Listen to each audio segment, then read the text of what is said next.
Brand baru lagi, my brother. Yes, kali ini datang dari sebuah brand sci-fi yang baru saya dengar, yang diberi nama Twistura. Biasanya debut brand-brand baru itu ciamik-ciamik. Tapi apakah ini monitor ini akan sesuai ekspektasi tersebut? Biar gak panjang lebar, bumper dulu.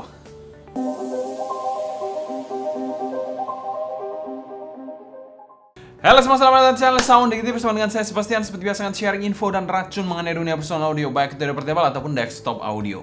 Bicara soal brand satu ini, Twistura, saya tidak banyak dapat info mengenai brand satu ini. Mungkin kalau kalian yang pernah mendengar brand satu ini atau mungkin pernah dapat info-info mengenai brand satu ini, feel free ya tulis pendapat kalian di kolom komentar di bawah. Informasi kalian akan sangat berharga untuk teman-teman semuanya. Dan kita anggap aja ini adalah salah satu debut in-ear monitor dari Twistura, karena memang saya nggak pernah mendengar informasi dari brand satu ini juga. In-ear monitor satu ini diberi nama Twistura D Major, di mana in-ear monitor satu ini menggunakan single dynamic driver dengan beryllium plated dome.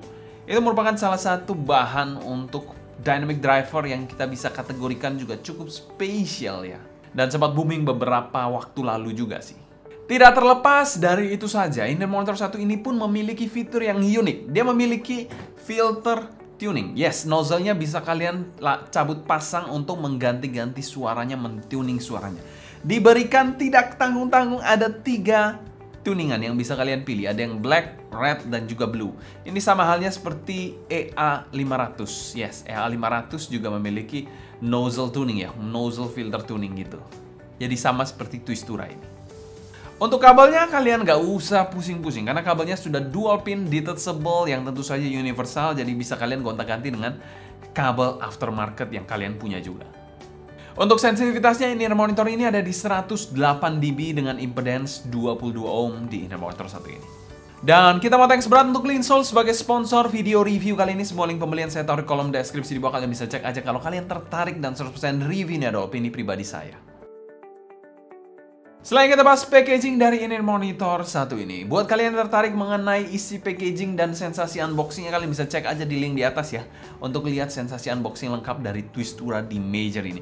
Ini merupakan kesan yang cukup oke untuk sebuah debut in-ear monitor atau brand baru lah kita bilang ya. Dia memiliki packaging yang cukup mengesankan menurut saya. Bicara soal kelengkapannya juga mantep sih menurut saya. Dimana diberikan in-ear monitor, cable, ada juga leather case seperti Hola gini ya. Jadi ya ini ya cukup menarik lah, cukup eye-catching walaupun tidak terlalu protektif gimana-gimana ya menurut saya. Diberikan juga air tips 6 pasang, ada manual book, dan juga yang paling menarik ada filter tuning spare ya. Di situ diberikan filter tuning spare dan juga sebuah kabel, yes, kabel 3.5 ke USB-C. Itu mantep banget menurut saya. Itu adalah salah satu requirement zaman now yang kita bilang semua smartphone rata-rata sudah tidak memiliki jack 3.5 dan menggunakan USB-C only. Jadi itu akan membuka posibilitas untuk pengguna mobile user yang lebih luas lagi.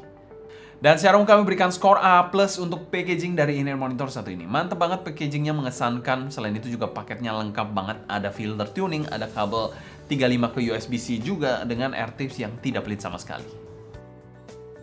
Selain kita bahas build quality dari Twistura D Major ini. Oke, untuk build quality dari in-ear monitor satu ini campuran mungkin ya, resin dan bahan metal ya. Di bagian dalam housingnya sendiri berwarna hitam di bagian dalamnya ya, kalian bisa lihat di sini. Dan ada 3 fan hole di bagian dekat pinnya di sini, dan juga 1 di bagian dalam, yes, di dekat nozzle-nya seperti ini. Untuk nozzle-nya sendiri berbahan metal, berbeda dari bahan housingnya ya di sini, dengan nozzle yang agak sedikit miring, dan kita akan ukur sama-sama untuk nozzle-nya. Ada di angka berapa nozzle ini? Ada di angka 5,9 tadi. Ya mungkin sekitar 6 mm lah kalau mau dibulatkan ya untuk nozzle dari in-ear monitor satu ini. Nozzle-nya di sini kalau kalian bisa lihat nggak terlalu panjang, cuma memang housingnya ini yang cukup panjang ya, mengarahkan ke nozzle-nya ini ya. Dan sudah ada lips-nya untuk nozzle-nya, dan sudah ada filternya seperti ini. Bicara soal faceplate-nya di sini, kalian bisa lihat bentuknya seperti huruf U gitu dengan bahan metal mirror finish, dan kalian bisa lihat sudah kotor ya, terkena jari-jari saya ya, fingerprint. Dan ada semacam kaca di situ di tengah, kalian bisa lihat ini kayak kaca gitu, jadi bisa kelihatan bagian dalamnya sedikit di sini. Yes, mungkin kalian bisa lihat di situ ada kacanya sedikit di sini. Dan desainnya ini menurut saya one of a kind dan keren banget, sulit dipercaya banget desain seperti ini ada di harga seperti ini juga, di bawah 1 jutaan. Somehow desainnya ini memang agak nggak normal ya, tapi somehow epic sih jadinya menurut saya. Bicara soal kabelnya sendiri adalah kabel dual pin ya, detachable ya. Di sini bahannya plastik masih untuk pinnya. Dengan sudah ada air hook yang pre-foam transparan di sini. Untuk kabelnya sendiri kelihatannya adalah SPC cable ya, dimana single braid kiri dan kanan. Chin slidernya di sini bahannya plastik dengan splitter berbahan metal yang kecil ya di sini ya, oke lah. Dengan kabel seperti kabel KZ di sini dual line seperti ini ya kabelnya. Dan bisa dikategorikan agak sedikit kaku kabelnya dan tidak terlalu tebal-tebal juga untuk kabel dari inner monitor satu ini. Untuk jacknya sendiri adalah jack 3,5 mm straight plug ya, bahannya metal di sini untuk jacknya. Kalian bisa lihat jacknya 3 pole di sini. Untuk build quality yang kami berikan skor A solid untuk inner monitor satu ini. Ini build quality yang mantap, berbobot, kokoh banget walaupun campuran bahan metal dan juga bahan resin ya. Desainnya juga agak nyeleneh, agak unik desainnya ya. Saya nggak pernah lihat desain seperti ini di sebuah inner monitor secara khusus ya. Ini desainnya agak nyeleneh aja tapi it works menurut saya. It's okay, it's pretty nice menurut saya. Berani membuat sesuatu yang berbeda itu I appreciate that. Untuk kabelnya sendiri ya decent lah untuk kabel inner monitor di bawah 1 jutaan. Selanjutnya kita bahas fitting dari inner monitor satu ini. Bisa dikategorikan inner monitor satu ini memiliki housing yang bisa dikategorikan sedang ya, agak sedikit gendut karena memang nozzle-nya ini cukup panjang di bagian nozzle-nya ini. Lalu bicara soal ergonomis, tidak terlalu ergonomis gimana ya, tapi nggak ada sudut-sudut tajam ataupun fin yang aneh-aneh di inner monitor satu ini. Untuk bobotnya dari inner monitor satu ini bisa dikategorikan cukup berat ya. Untuk inner monitor di bawah 1 jutaan ini tergolong cukup berat ya inner monitor satu ini. Dia menggunakan piece cang metal di sini, jadi terasa bobotnya. Walaupun kabelnya bisa dikategorikan cukup ringan sih. Untuk pemakaiannya sendiri adalah regular to shallow fit ya. Somehow dia kayak kurang masuk yang snug gitu ya, agak kurang gitu. Jadi ya dia agak shallow keluar gitu, agak dangkal aja untuk fittingnya menggunakan air tips bawaan dengan size M-nya di sini. Dan gambaran fittingnya sendiri adalah seperti ini.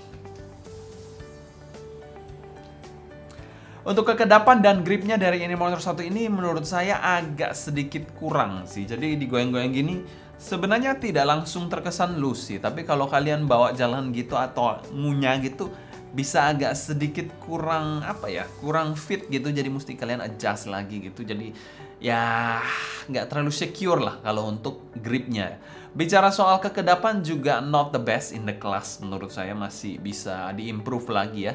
Terutama bentuknya memang agak sedikit unik ya. Jadi mungkin itu bisa jadi PR juga untuk dibentuk inner monitor yang lebih proper lah untuk digunakan. Tapi kalau bicara soal kekedapannya, kalau kalian pakai cuma di dalam kamar, dengerin musik aja tanpa goyang yang aneh-aneh ya, tanpa gerak yang aneh-aneh, menurut saya nggak akan terlalu bermasalah sih. Tapi overall kalau kalian bawa commute, bawa outdoor ya activity kemanapun, ke mall sekalipun atau dengerin di cafe, ya mungkin nggak terlalu prefer sih saya. Selain itu dia juga cukup berat untuk dipakai dalam jangka waktu yang panjang dan bikin fatigue rasanya ya. Walaupun memang bukan tipe yang super snack banget yang bikin panas saat dipakai sih.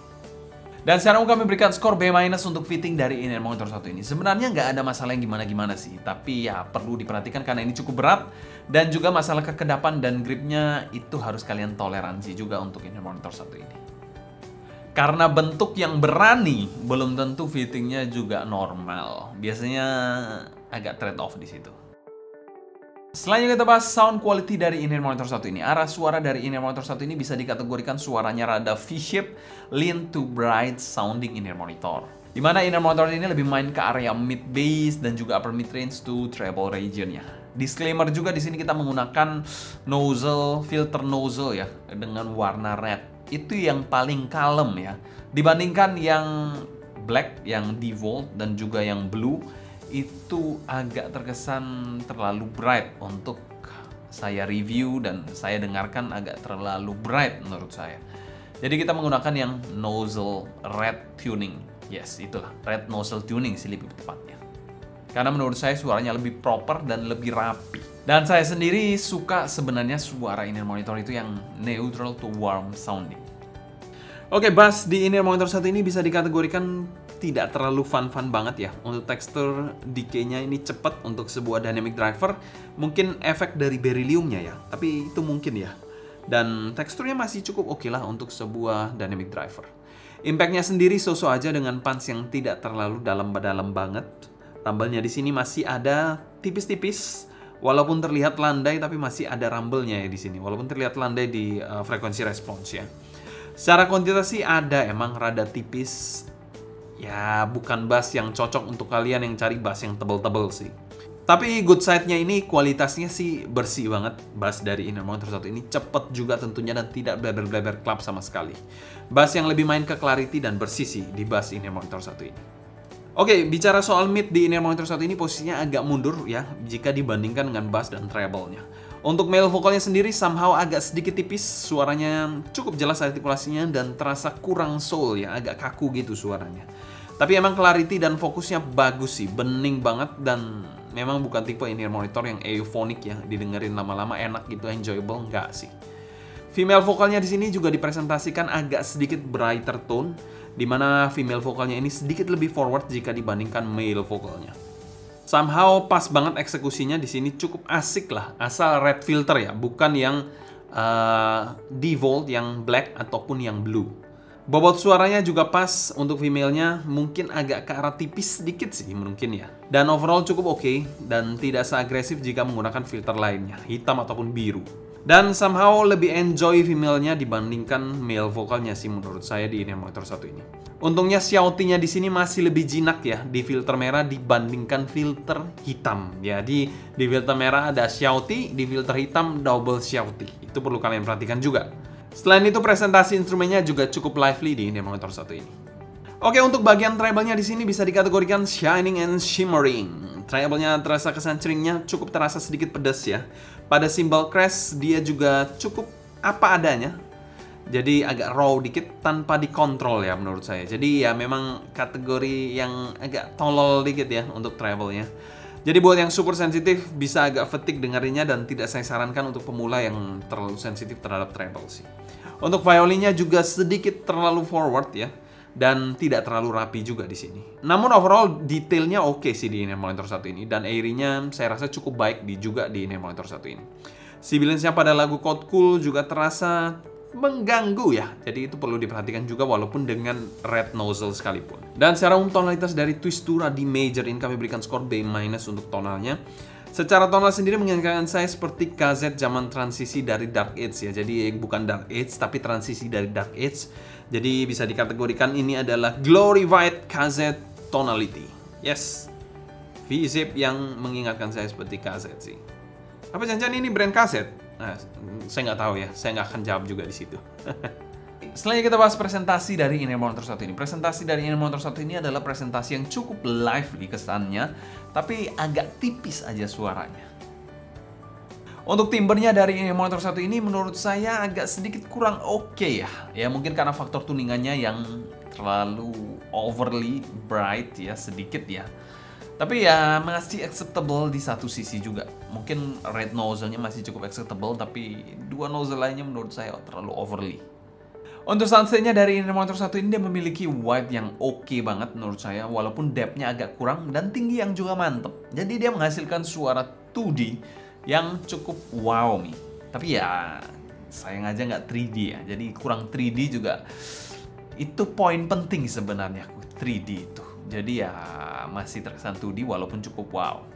Untuk detail dan clarity in-ear monitor satu ini memang spesialisnya di situ, dia menyajikan detail yang cukup bagus dengan clarity yang kinclong banget, bahkan over sharpening somehow ya. Kalau kita lihat juga gambar di over sharpening kan juga jelek ya jadinya ya, kayak unnatural gitu ya. Ini sama, dia memang mainnya lebih ke arah detail dan juga clarity yang di over sharpening, dimana semuanya itu terlalu over sharpening dan membuat cepet fatigue.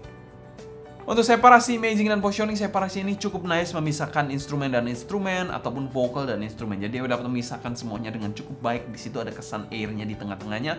Bicara soal imagingnya sendiri, imagingnya ya kurang kesan layering dengan gambaran middle, agak maju dikit ya, agak front row dikit. Jadi kalau kalian nonton konser itu kalian agak di kursi agak depan dikit ya, tapi nggak depan-depan banget sih.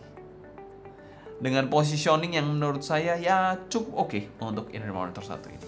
Walaupun dia kiri dan kanan aja. Dan secara umum kami berikan skor B solid untuk teknikalitas in-ear monitor satu ini. Sebenarnya in-ear monitor yang teknisnya bagus ya, tapi timbernya tidak mendukung di situ dan soundstage-nya juga sedikit kurang mendukung di situ sebenarnya. Seharusnya sih cukup potensial, tapi sayangnya itu sih tadi.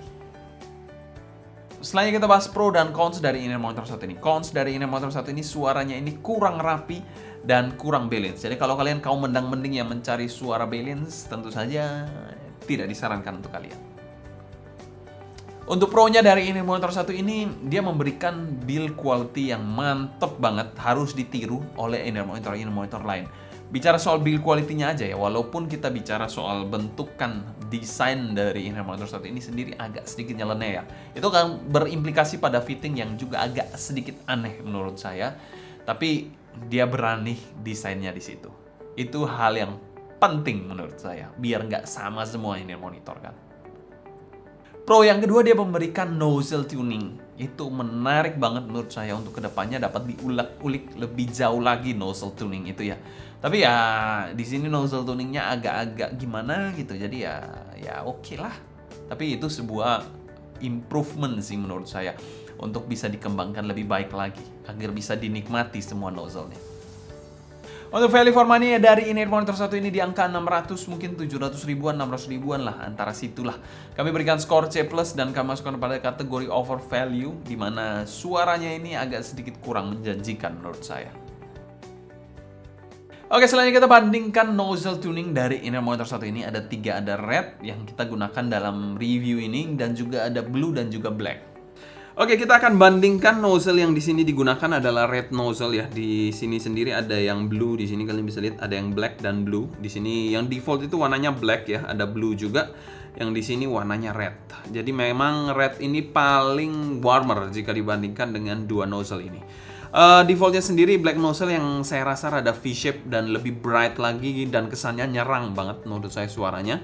Arah suaranya ini mirip yang merah, cuma lebih bright dan pedas aja, jadi agak tolol di situ untuk defaultnya ya. Lanjut ke nozzle yang biru ini juga 11-12 dengan yang hitam ini rada V-shape yang brighter, yang juga tolol juga. Lalu yang paling aman sendiri yang saya pakai ini adalah red nozzle yang suaranya lebih balance dan lebih warmer dibandingkan dua nozzle ini. Tapi bukan berarti lebih warmer itu dia suaranya warm gitu, enggak ya. Dia lebih warmer dari dua ini aja, lebih warmer dikit.